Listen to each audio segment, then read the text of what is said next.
राधिका, क्या हुआ? स्वाति ने राधिका का अचानक चिंतित चेहरा देखकर पूछा।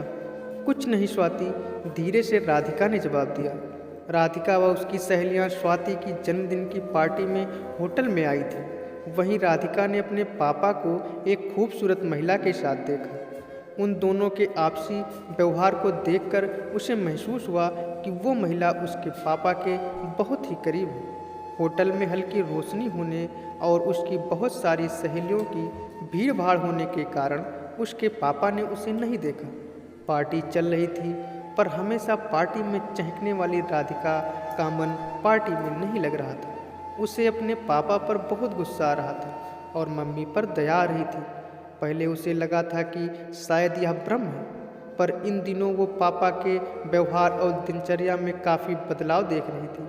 अब वे घर देरी से आते और पहले जैसे खींचते या झुझलाते भी नहीं थे। कहीं इसका कारण यह महिला तो नहीं?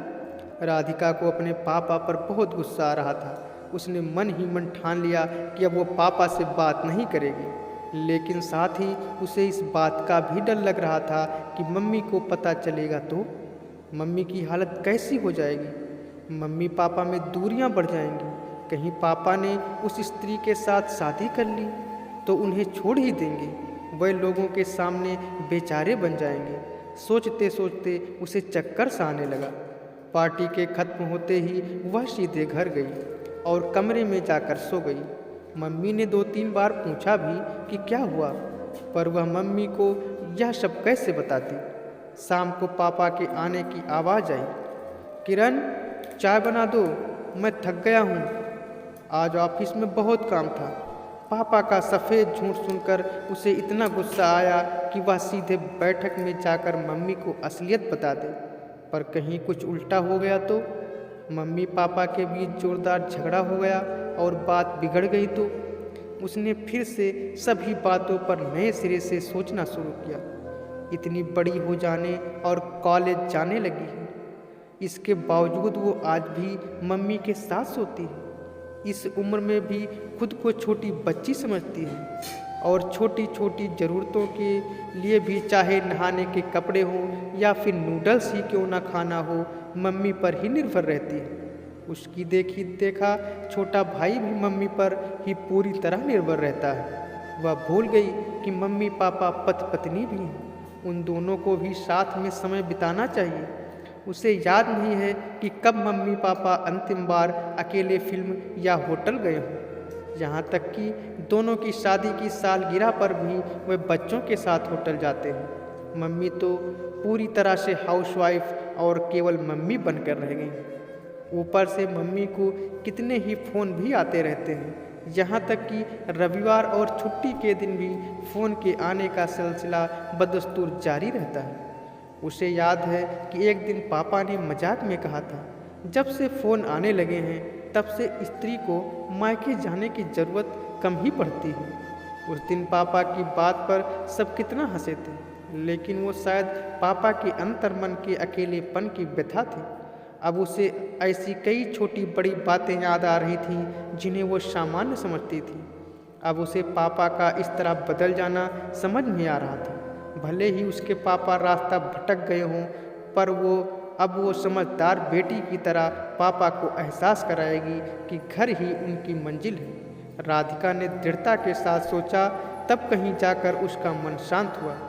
मम्मी, आज ब्यूटी पार्लर चलते हैं, उसने मम्मी के गले में बाहें डालते हुए कहा। पर तेरी सहेली की पार्टी तो कल ही हो गई, मम्मी ने उसे लाड से समझाते हुए कहा। अरे मेरे लिए नहीं, आपके लिए चलते हैं। आप कितने महीनों से ब्यूटी पार्लर नहीं गई हैं। आपकी आईब्रो तो पापा की मूंछों जैसी चौड़ी हो गई है, उसने आईब्रो पर हाथ रखकर नाटकीयता से कहा।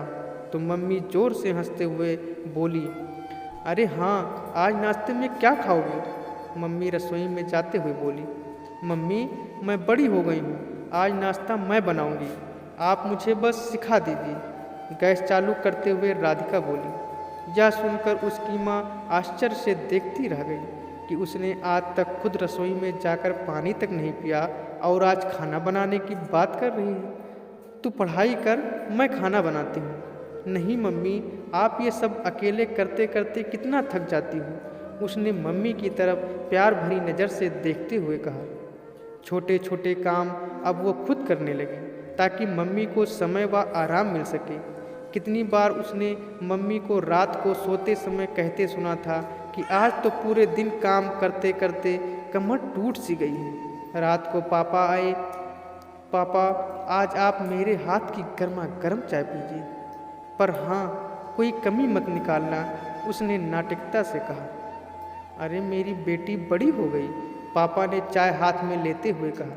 उसे लगा जैसे पापा मुंह से बड़ा शब्द कहते कहते ग्लानि महसूस कर रहे थे। रात को सोते समय उसने मम्मी से कहा, मम्मी आज मुझे कॉलेज का प्रोजेक्ट करना है, काफ़ी देर हो जाएगी, मैं मोटू के साथ रूम में पढ़ती हूँ। उसने सारी किताबें भाई के रूम में ले जाते हुए कहा। रात को वह वहीं सो गई। रविवार था, सब बैठे थे। अचानक फ़ोन की घंटी बजी। राधिका ने लपक कर फ़ोन उठाया। अरे मौसी कैसी हैं? मम्मी अभी रसोई में व्यस्त हैं। कोई खास काम था क्या? उसने बहाना बनाते हुए फ़ोन रख दिया। मम्मी ने उसे गुस्से से घूरा, पर पापा हल्के से मुस्कुरा दिए। एक दिन मम्मी का जन्मदिन था। पापा ने शाम को होटल में डिनर का कार्यक्रम रखा था। तय हुआ कि शाम को घर पर केक काट कर रात को होटल चलेंगे। केक काटने के बाद शाम को जाने का समय हो रहा था। पापा सबको जल्दी तैयार होने के लिए कह रहे थे। मम्मी मेरे पेट में तेज दर्द हो रहा है, सुबह कैंटीन में खाने के कारण शायद ऐसा हुआ, राधिका ने कराहते हुए कहा। चलो बेटा डॉक्टर को बताते हैं, पापा ने चिंतित होकर कहा। नहीं पापा, पेन किलर ले लेती हूँ, आप और मम्मी डिनर पर चले जाओ, मोटू है ना मेरा ध्यान रखने के लिए, उसने दर्द का नाटक करते हुए कहा। मम्मी पापा उसे छोड़कर जाने को तैयार नहीं हो रहे थे, पर उसने अपनी कसम देकर दोनों को भेजा। वह अनमने से हो गए। होटल पहुंचकर फ़ोन किया, बेटा तबीयत कैसी है? जवाब में राधिका मोटू जोर से हंसने लगी। वह समझ गए कि बच्चों ने उन्हें अकेले भेजने के लिए यह नाटक किया। धीरे धीरे दोनों आपस में खुल गए।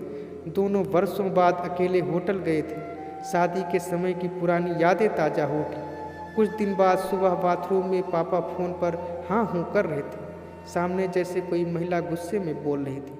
पापा ने सॉरी कहते हुए जल्दी से फ़ोन रख दिया। जब पापा बाथरूम से बाहर आए तो राधिका ने भावुक स्वर में कहा, थैंक यू पापा। पापा ने राधिका को प्यार से गले लगाते हुए कहा, मेरी समझदार बेटी। दोस्तों, कहानी आपको कैसी लगी है?